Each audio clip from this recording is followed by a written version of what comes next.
Hi everyone, Caroline here.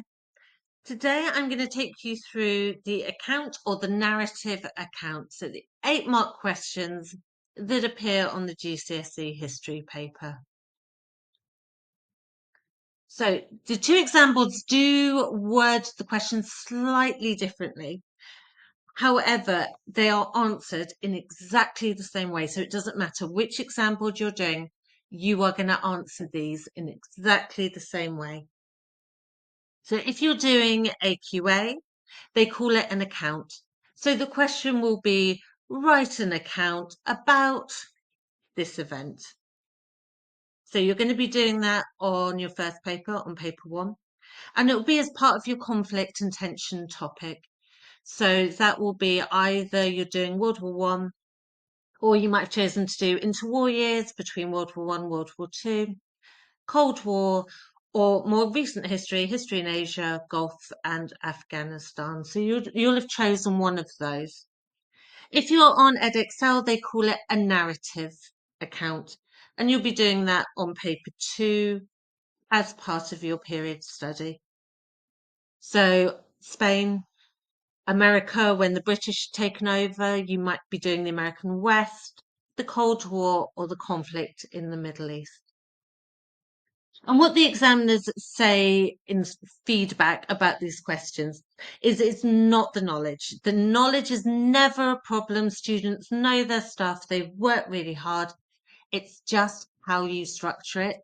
And unfortunately, with these questions, if you structure them in a way that isn't right, it is going to really hurt your mark. But not to worry, because you're watching this video, I am going to tell you exactly how you structure these questions, and then I'll give you an example of what it might look like. So first up, you need to give an account of the event. So in a sense, you are telling a bit of a story. So you need to have 3, ideally 4 parts of the event. So 3 or 4 things that happen during the event that you can talk about. They do need to be in chronological order, though. So chronological order just means the order in which they happened. And that is really important. And if you get it out of chronological order, it can really hurt your mark. So you are better off leaving something out than putting it in the wrong place.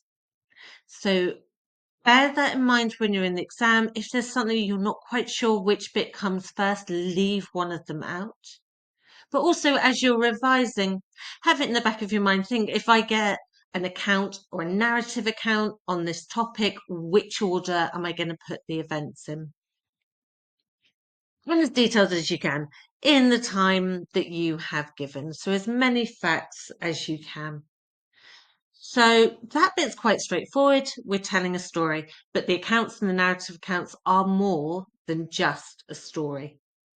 So you also expected to explain the effect it had. So on both exam boards, this is a paper that's talking about conflict and tension. So it's asking, how did the people involved react to it? So the reaction of people at the time, how did they react? Were they shocked? Maybe they thought that they were friendly and then they find out that they're doing things behind their back. Did it make them angry? Do they think they've been unfairly treated? Something like that. Sometimes it can be positive. Do they feel reassured? They were worried that something happened, but actually maybe the tension's lessening and people are getting on a bit better. And to do this, we are going to use the phrase, this meant that they were shocked, angered, scared, because, and that because bit is really important. So what you're saying after the because, you're just spelling out why. Why were they shocked? Why were they angered? Why were they scared? And often people don't do that because it is obvious. So they're like, well, it's so obvious. I wouldn't write. Why would I write that? Why would I tell the examiner that? So this meant that they were shocked is going to get you some marks. But to get the very top marks, this meant that they were shocked because they thought they were friends. They were worried about the implications, something like that. And then the next thing you have to do is link your event that you're talking about to what happens next. Link it to the next part. So you are going to explain how it caused the next part of the event. So because of this event, something else happened as a result. And for that, we're going to use the phrase, this led to. So this led to, name the next thing you're going to talk about. And then again, we've got to spell it out, because. So maybe something's happened that really upset people. So afterwards, they have a series of talks to try and resolve it. This led to a series of talks because they were trying to resolve the issue. Something like that. So that's what you need to include. But how do you structure it? How do you write it? So how you're going to do it, you're going to do a peel paragraph with a slight twist to it.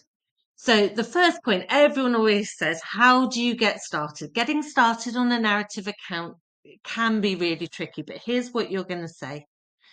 So your point is going to be whatever event it mentions in the question started when, and then you just fill in the first event you're going to talk about. So the event started when, straight into what you're going to talk about. And then you just need to give in loads of facts, loads of details that are relevant, precise, show the examiner that you've revised, you really know what you're talking about. And then you put in your explanation. This meant that people were upset because this took them by surprise, something like that. So far, it's just a normal peel paragraph. You put your point, you put your evidence, you explain. Explanation, we always use the phrase this meant that, because it just helps us to explain. And now this is where the twist comes.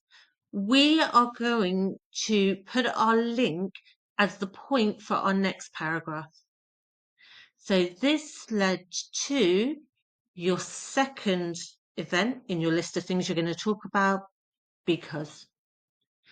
So normally in a peel paragraph, we would put the link underneath the explain, we'd link back to the question, then we'd give a completely separate point for the second paragraph. For this, we're going to merge them together. And I would put the break in the paragraph where I've got it on the screen. So I'd write my point, my evidence, explain, then I would leave a line, I'd start my second paragraph with that link. So this led to, because. So this is what it might look like in reality. Oh, yeah, I was going to say, so once you've done that link that this led to, because you're into your second paragraph, you don't need a separate point now. So then you move on to the next bit of the paragraph, the evidence, and then you'd explain. So let's say you've got the question, write an account or write a narrative account, depending on your exam board, analysing the key events of the Berlin crisis of 1958 to 61. So we're in the Cold War, we're in Germany, we're looking at the Berlin crisis. First thing I'm going to do is I'm going to name my 4 points of the Berlin crisis that I'm going to talk about. So I'm just going to jot down next to the question, I'm going to write about the brain drain. So when lots of people were leaving from the east of Germany to go into the west. I'm going to write about the ultimatum. So Khrushchev saying to the West, you've got 6 months, get out of Berlin or else. Then I'm going to talk about the summits. So the series of talks they had to try and resolve their issues. So those initials after it are Geneva, Camp David, Paris, Vienna. So where the summits were held.